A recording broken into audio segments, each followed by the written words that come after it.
It's a Tuesday evening. It's 18:30 p.m. We are right here on TBN, channel 343. Welcome to Healing Conversations with me, Ntabi Singh Mwepe. This can only mean it's time for us to start healing. My guest this evening is a remarkable young lady. She's taking on the business world and she's speaking on national platforms, and I surely can attest to this. She's heading international.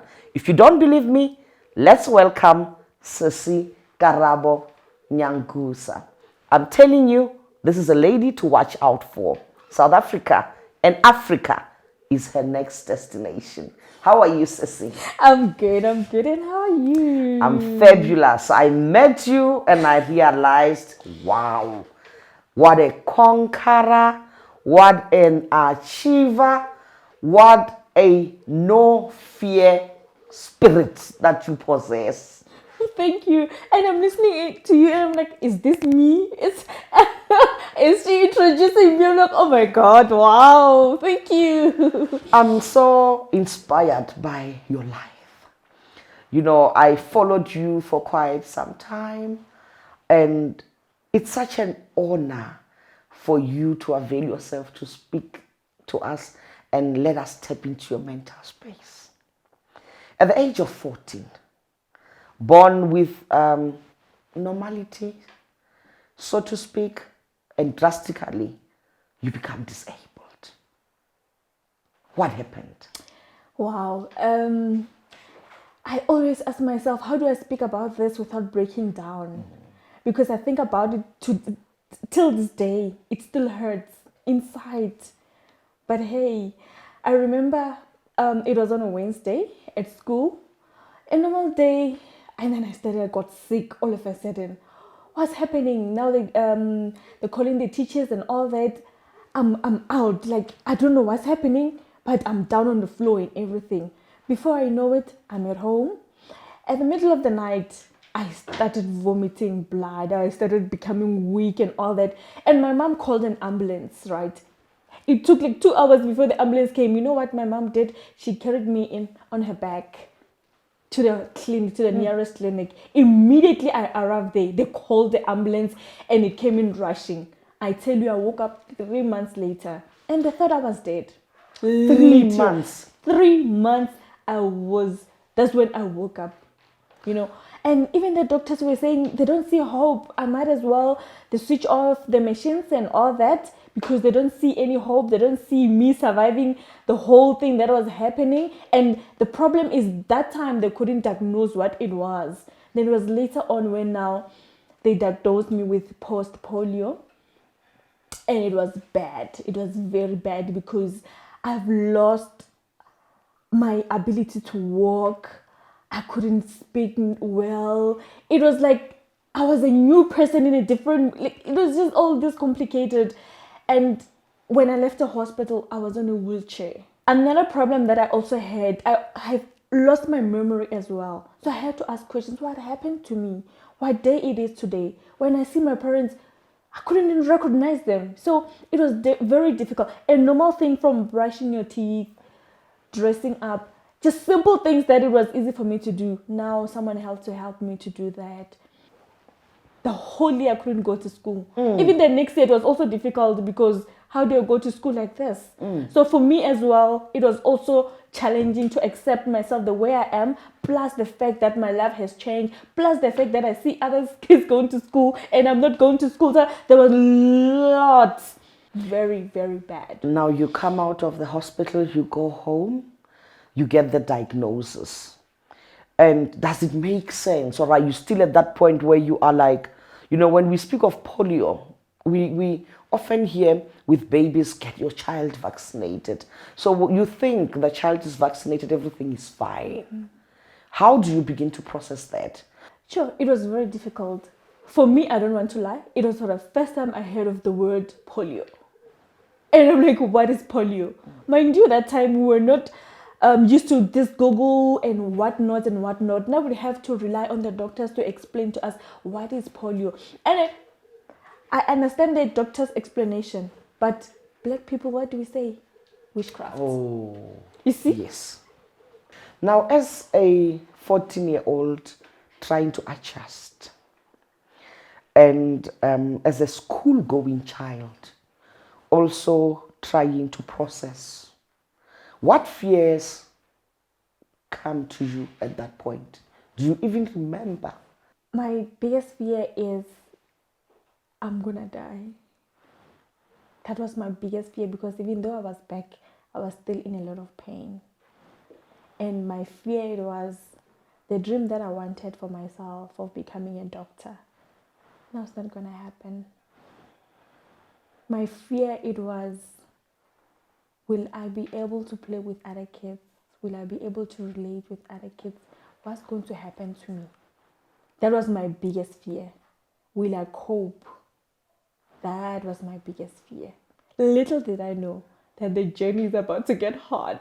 It was about to get hard. Extremely hard. And in terms of reintegrating yourself now, when did you go back to school eventually?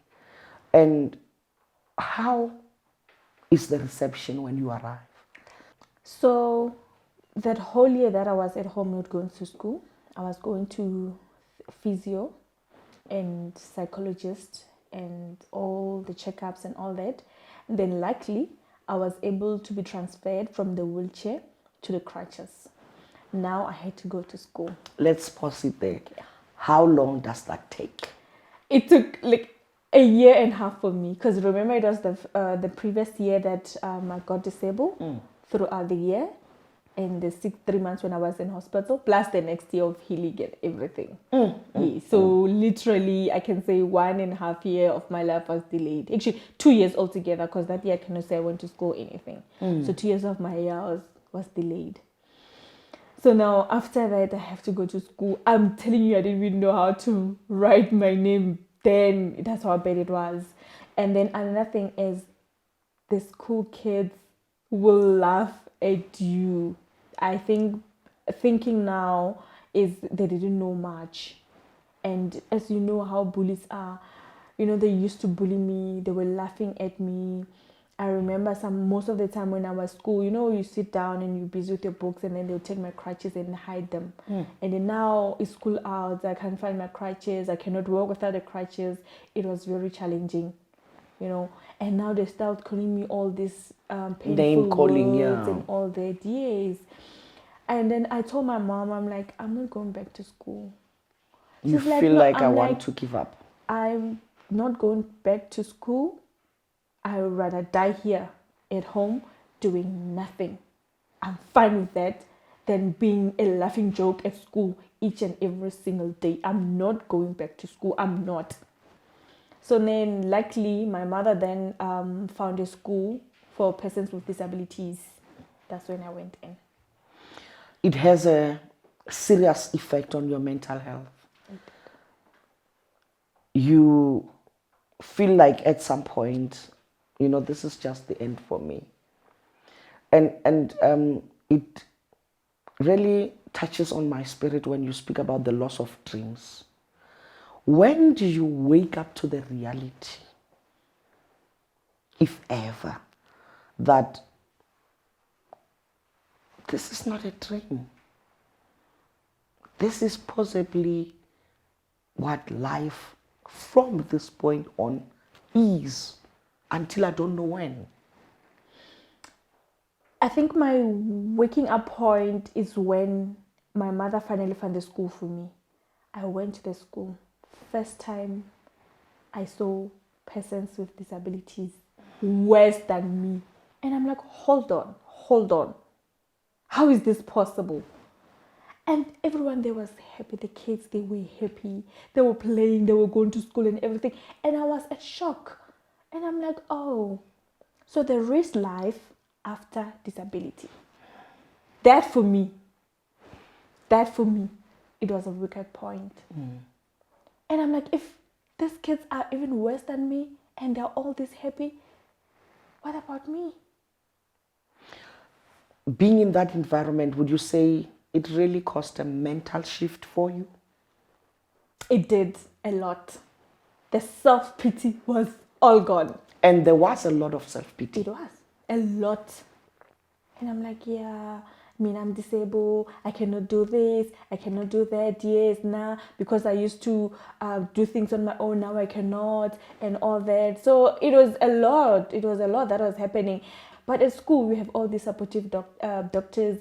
We have all these teachers. And besides, the school kids also, they also helped. And, they were like, no, this is life. This is normal. Then my life was like, yeah, I'm back again. I'm surviving. There is life after disability. And after all, disability is not a curse. But now, let's go back to living with a disability in the village. It can be quite challenging, particularly for us people of color. There is the misconception that a child born with a disability is actually a result of witchcraft. So how does the village see you then? So in the village, it's been believed that disability is somehow a curse. And it simply means my parents, maybe they did something wrong, then this was a punishment from God. Yes. Because this comes back to say, remember in the previous days where people with disabilities were treated differently. Yes. To a point whereby our grandparents, when someone was born with a disability, and then they will, So now the village says I'm bewitched, and some says my parents did something wrong for me, it's a punishment, and at the same time they say it's a curse and all that. And now what do? They start becoming doctors. They start becoming all this advisories. Yes. Yeah. No, there is a sangoma, this and this in certain wherever, places. yeah. No, there is Pastor Mama in this place you should go. No, there is Prophet so and so, you should go, your baby will be fine. No, you should mix a Vicks and this and do this. No, that church is more powerful, you should go to that church and all that. So the village really, they also need education when it comes to this. And also knowing that sometimes the disability is because of God's will and has nothing to do with the witchcraft or a curse or my parents have done something or being an abomination from that. Yeah. What steps are you taking to say to the average person in the village, there is life, there is hope. It's not the end for you. So what I do is I'm very talkative, as you can see. Every chance that I get, I educate. And what I also do is I go to the village, we gather together as persons with disabilities, then I educate them, and then I challenge them. I remember the other time I did a hiking for persons with disabilities to say, we must go hiking, right? We must make activities that it will show people that even as we have these disabilities, we are still able and we're strong. I can tell you in my village, I'm still, even now, the first person with a disability to be driving a car. An average young girl, going through puberty, getting pimples, it feels like it's the end of the world. What about such a life-altering occurrence of, the ability not to walk again? What does that do to you mentally? What does it communicate to you about you? For me, it was hard. I was very suicidal. I actually did try. I failed to end my own life because I just couldn't take it anymore. I just couldn't take the pain of watching my mother going through that. It was very, very painful. On how the village were laughing. On how I would go to these churches looking for help and I couldn't find help. And sometimes they'll even tell you that no, your lack of faith is the reason why you're not getting healed. You don't have faith enough. And you know how painful is that? You went there because you wanted help and you can't get. I remember this other church. I went there. It was a big church, and the pastor was praying, and the lady next to me, she was on a wheelchair, and she stood up and she walked. I was devastated. And you like, God, if What you about did it for her, me? why are you What not doing it about for me? Exactly. My whole life has changed. The setup of my life has changed. It was very difficult. And I also blamed myself that maybe I did something wrong. Had maybe they're right when they say I don't have faith enough. And in a way, you start to question, are you God? Do you exist? Does my prayers even come to you? Let's talk about moving past that anger towards God, that questioning of God. At this point in your life, I look at so much that you have achieved, and we'll talk about those in detail. I look at so much that you are doing. You know, I go on your social platforms, you are wearing heels, and that's the first thing I asked myself. I said, is she really disabled? I don't want to lie, I did. Because I saw you holding a crutch and you wearing heels, and I thought, is it correct what I heard about this lady? And you possess so much resilience. You know, following some of your interviews and speaking to you even on the phone, I'm like, wait a minute, she sounds more alive than somebody, you know, who doesn't have any issues. Coming to this point of your life now, are you still in a position where you ask God, or are you saying, now I see you, now I understand? Does any of it make sense now? Yes.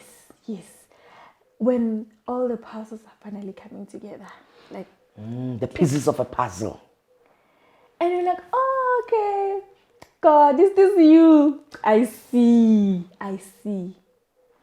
When now everything finally makes sense. When you're like, God, I realized now that all the time you were with me. When I felt like you were not there, now I feel that you were actually there. And with this life, I'm going to cherish it. And I'm going to fulfill the purpose why I am on this earth. Because of all the conditions that you gave me. Because of this journey that you gave me. And because of this story that you're giving me in my life. I'm like, I'm going to hold that with pride. I'm going to walk with my head up. Yes, now I see. And I'm grateful. I'm grateful now I see. Now with my story, I'm able to heal someone.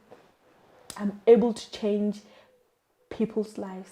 More especially persons with disabilities. Now, more especially for someone who says, I just had an accident. The doctor just said I can't walk again. They call me. I help them because I've been there. I know how it feels to be able person and now to be disabled. Would you say it would have been easier for you to understand had you maybe just been born with a disability? The mental struggle would have perhaps been easier for you? Yes. You know when you know the taste of something, on how it feels. The taste of independency. The taste of walking around, not minding anything. Everything is possible. Now to a life of limitations. Now to a life of depending on someone. Now to a life where you need someone to help you. Now to a life of medication every day. Now to a life of seeing the doctors every day. Now to a life of relying on a doctor to tell you what you can do and what you cannot do. I think it was going to be easy like that. I was going to accept it, to say, God, you made me like this, and I take it and I go. But now to say, I had something, now I don't have it, that is very difficult. It hits. It hits so much. And sometimes even the society itself, when you walk around the mall, when they stare at you like they see a ghost, when they see, wow, such a person such a beautiful lady on crutches. Why? What happened? You said to me before the taping began, you said you would walk in a shop and everyone would just turn around and look at you. Exactly. And someone would say, wow, you're so beautiful. How come you can't walk? Hey, why are you on crutches as beautiful as you are? Such a beautiful lady. And I'm like, oh, so the ugly ones deserve it. Wow. Wow. Wow. Yes. And sometimes the person doesn't even greet you. What happened to you? What happened? And automatically it's like, what happened? Accident. You don't greet me. You don't know who I am.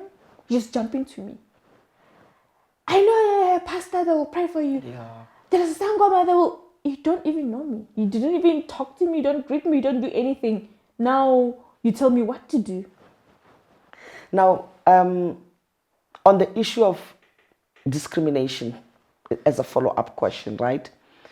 We have all of these laws in South Africa and all of these programs that, seek to advance the disabled. Do they really work practically? And I know you're not an expert in the legal field, but you've lived the practicality of these laws. For me personally, it doesn't. And I'll say it again, it doesn't. Only in paper, it does, as they say. But action, for example, our government say each and every company should have at least 1% of persons with disabilities. You'll find other companies, they have Zero. And what they do is they'll have all these learnership programs whereby they keep on rotating. They say we want disabled persons. After a year, they take them because they don't want that responsibility of having these people full-time in their companies. That's what they do. They run to that. You go around, even those government institutions, the ramps are not there. Yes. I can speak for our church. We have a ramp. And that was intentional. Yes. The acknowledgement that we will have disabled people coming within our spaces. Yes. Can you go to the stadium now and say, I'm going to watch a soccer match? Okay, how are you going to go to the stadium? Because the public transport, the one that you're supposed to be using, is not accommodating. And you know what they do sometimes, these taxis, when they see you as a disabled person, they're rushing for time. They'll just pass you because you're too slow for them. You're very slow for them. The society first, they also kill us. They also disabled us. I like how you put that. They also disabled us. I am not disabled according to You are me. not your disability. Yes. But them, sometimes they even remind me that I'm disabled. They even trigger me that I'm disabled. And I'm not. There are, qualified people who in their disability, are qualified to stand on international platforms and compete on our behalf as a country.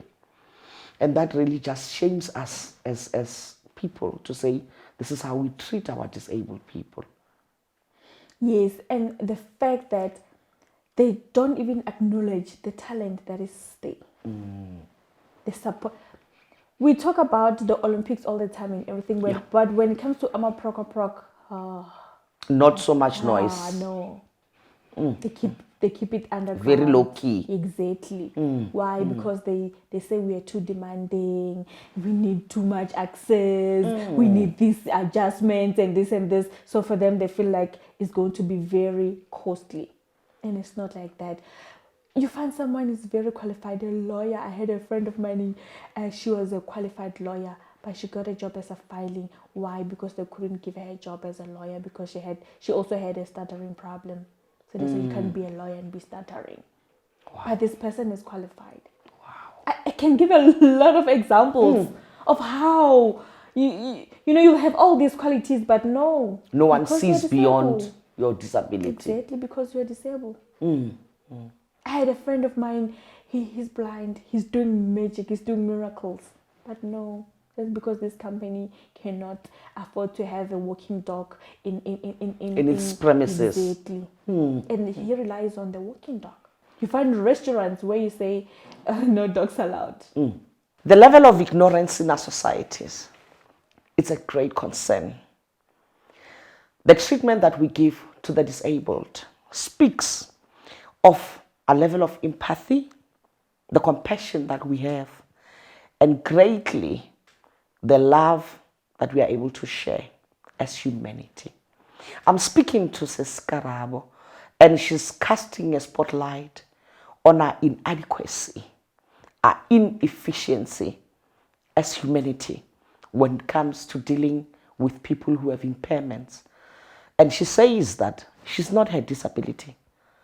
More than we empower them, we actually, in our treatment, disabilitate them and disempower them more.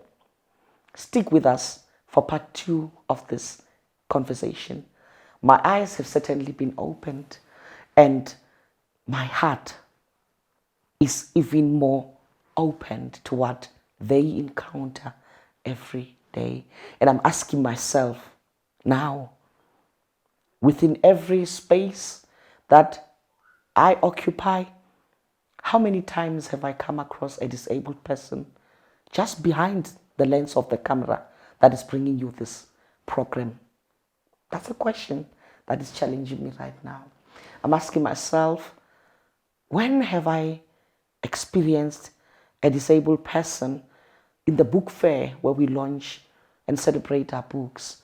Where have I experienced and celebrated disabled waiter in the restaurants that we so often dine? This is a question I want to leave you with this evening.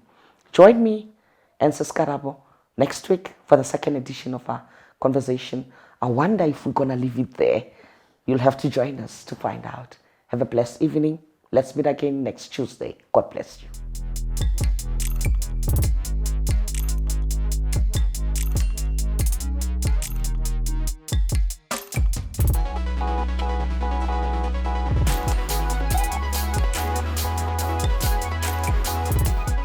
Get yourself a copy of our latest books, The Mending of a Broken Vessel and Maintaining Your Joy, a journal for daily positive living. Visit a bookstore near you.